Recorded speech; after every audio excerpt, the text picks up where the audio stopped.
नई सदस्य आई है इकरा हुसैन, उसकी सोशल मीडिया में खूब चीज़ इन दिनों में मैंने उसको देखा है। आज उसकी भाषण भी मैंने, आदरणीय सदस्य की भाषण मैंने सुना। मैं आपकी अनुमति लेके एक लघु मंतव्य दूंगा। बहुत अच्छी बोली। अपनी तारीफ सुनकर मंद मंद मुस्कुरा रही हैं इकरा हसन।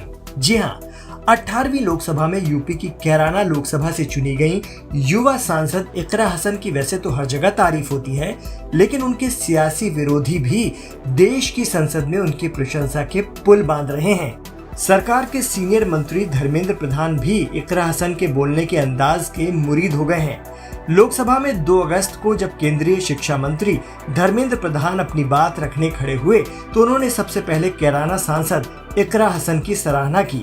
उन्होंने कहा कि एक नई सदस्य आई हैं इकरा हसन, सोशल मीडिया पर भी खूब फेमस हैं।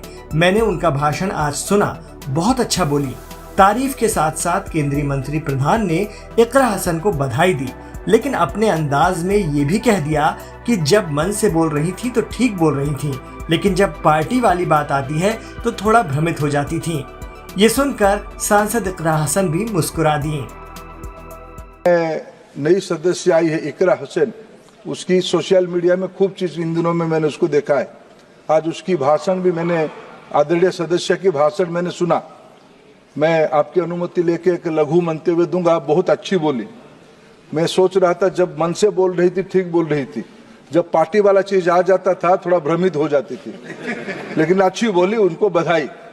मैं बताना चाहता, दरअसल यूपी के कैराना से समाजवादी पार्टी के टिकट पर जीत कर आई इकरा हसन ने 26 जुलाई को अपने पहले ही भाषण में शामली, प्रयागराज और वैष्णो देवी के बीच रेल संपर्क पर जोर दिया था। उन्होंने वैष्णो देवी धाम के लिए सीधी ट्रेन मांगकर काफी सुर्खियां भी बटोरी। शामली से प्रयागराज तक और शामली से वैष्णो देवी तक नई ट्रेनों के चलाने की मांग क्षेत्र के लोग लंबे समय से करते आ रहे हैं। प्रयागराज में उच्च न्यायालय का होना और वैष्णो देवी एक धार्मिक तीर्थ स्थल होने के कारण दोनों स्थानों की कनेक्टिविटी अति आवश्यक है।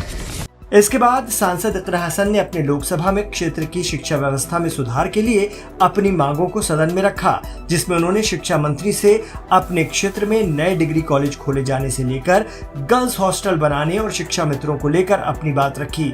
इकरा हसन ने शिक्षा को लेकर जो बातें रखी उसकी सदन में काफी तारीफ हुई। उन्होंने अंग्रेजी और हिंदी में बेहद दमदार तरीके से अपनी बात कही। यही वजह रही कि देश के शिक्षा मंत्री धर्मेंद्र प्रधान को भी इकरा हसन के लिए बोलना पड़ गया।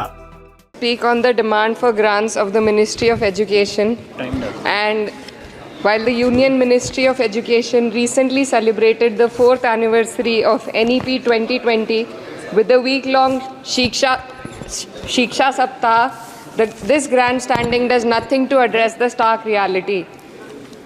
And as a member who have very recently been a student too, I would like to shed some light on the facets that are not as rosy as the government might think. Despite NEP 2020's clear directive and the Kothari Commission's long-standing recommendation for 6% of GDP in education, the Ministry of Education's allocation is less than half of what has been recommended. आपको बता दें कि कैराना से सांसद इकरा हसन ने अपनी पढ़ाई दिल्ली के लेडी श्रीराम कॉलेज से की है। इसके बाद उन्होंने लंदन में अपनी लॉ की डिग्री हासिल की।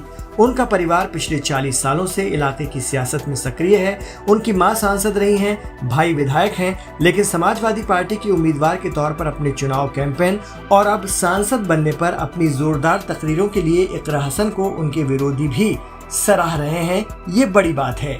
अब देखना दिलचस्प होगा सोशल मीडिया और संसद में लोकप्रिय 29 साल की युवा सांसद इकरा हसन अपने लोकसभा क्षेत्र कैराना के लिए कैसे जूझती हैं और देश की सियासत में कितना मजबूत मकाम हासिल कर पाती हैं।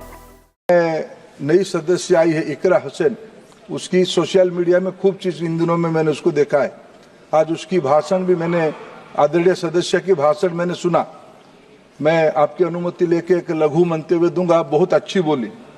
मैं सोच रहा था जब मन से बोल रही थी ठीक बोल रही थी, जब पार्टी वाला चीज आ जाता था थोड़ा भ्रमित हो जाती थी, लेकिन अच्छी बोली, उनको बधाई।